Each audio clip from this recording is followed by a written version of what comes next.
Yes, welcome again on Fly TV Rwanda. Nkomeze kugenda nshimira mwese mukomeje kutugaragariza urukundo ni nyuma y'iminsi myinshi cyane, niko nabivuga, tutabonana tutongera kuba twahurira hano kuri Fly TV Rwanda kubera ikibazo cy'uko rero hari akantu cyangwa se akabazo kabaye muri tekinike ya channel yacu tukaba tutarabonetse. Uyu munsi rero turahari kugira ngo tugaruke nanone. We are back Fly TV Rwanda with your boy Eric Manishimwe kabisa. Ibintu byose nizere ko bizajya bigenda neza gatano ku kandi. Uyu munsi rero tugarutse muri gahunda ya short impressive story, twaba tugiye kuganira nanone uyu munsi ku mukobwa witwa Kayesu Sharon, umukobwa kabisa ufite imyaka ya 18, akaba akomeje guhangayikisha abasore benshi bakomeze kugenda bamwe na bamwe bafungwa kubera uyu mwari w'umunyarwanda kazi nabwo wifitiye imyaka ye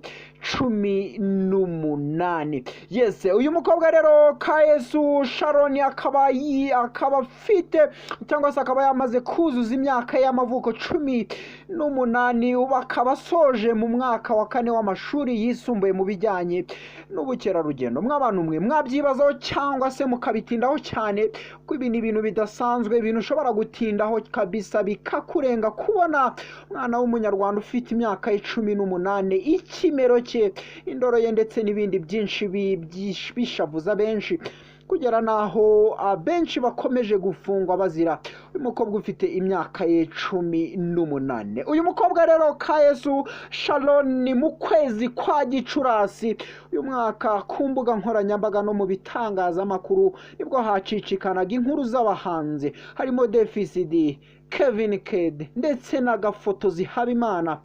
Aba basore rero bashinjwaga icyaha, aba basore akaba barashinjwaga icyaha gihuriweho n'igikorwa cyo gusambanya umukobwa utaruzuza imyaka yiwe y'ubukure. Gusa byaje kurangira aba basore bose urukiko rwemeje ko barekurwa kuko nta bimenyetso simusiga byatumaga bakomeza kuburana bafunzwe. Yes, aba basore rero kandi bashinjwaga icyaha gifite aho gihure n'igikorwa cyo kuba rero bakorera ibikorwa by'iyicarubozo uyu mukobwa w'umunyarwandakazi. Uyu mukobwa rero utari wakamenyekanye icyo gihe byaje kurangira akoze ikiganiro kuri Yago TV show nk'uko mumumenyereye asaba imbabazi.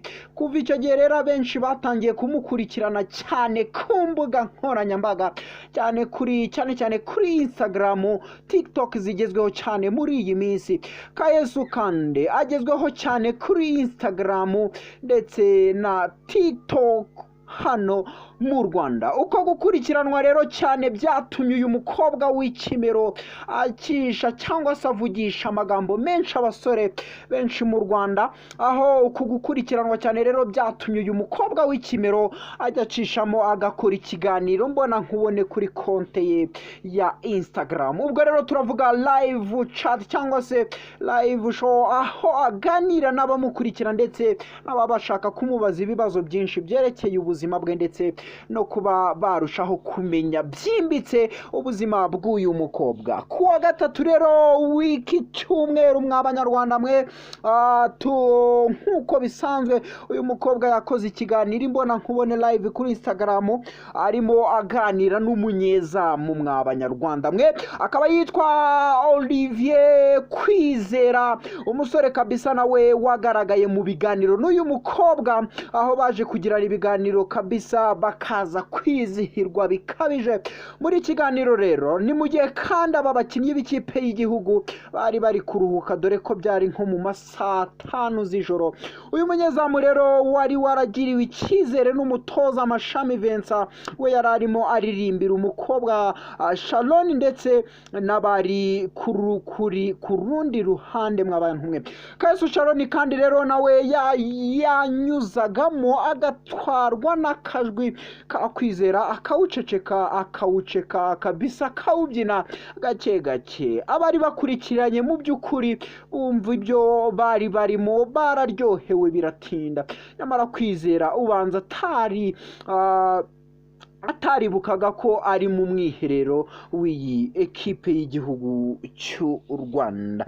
Kayesu benshi bakunda ikimero cye bukeye bwaho yazinduye imirishyo ku mbuga nkoranyambaga nka Twitter, hakomeje gucicikana nanone tumwe mu duce twagize video y'ikiganiro yagiranye na Kwizera Olivier. Bamwe bavuga ko uyu munyezamu yarengereye kandi bikaba bitaragaragaye neza kuri benshi. Yes, uyu mukobwa rero w'umunyarwanda Kayesu wafungishije iyi mbaga y'abasore, akaba rero kugeza ubu ngubu akomeje kuba yabica bigacika hirya no hino mu Rwanda. Uyu mwana w'umukobwa rero ugeze mu wa 4 w'amashuri yisumbuye yiga ubukerarugendo, akaba rero bimaze kuba byatangazwa ko uyu mukobwa nawe agomba kuba yakurikiranwa ndetse akitabwaho n'ubuyobozi bubishinzwe, dore ko ngo ashobora kuba yata mu byaha abasore benshi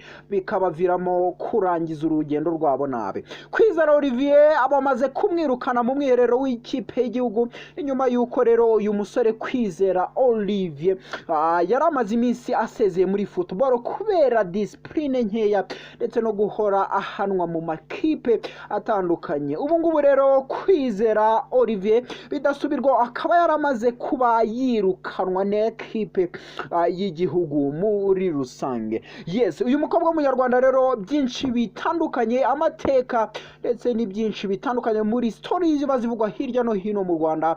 Fly TV turahari kugira ngo tuzikugezeho umunsi ku wundi. Ndabashimiye cyane, Imana ibaha umugisha, ntugende udakoze subscribe umuntu wanjye. Ciao ciao.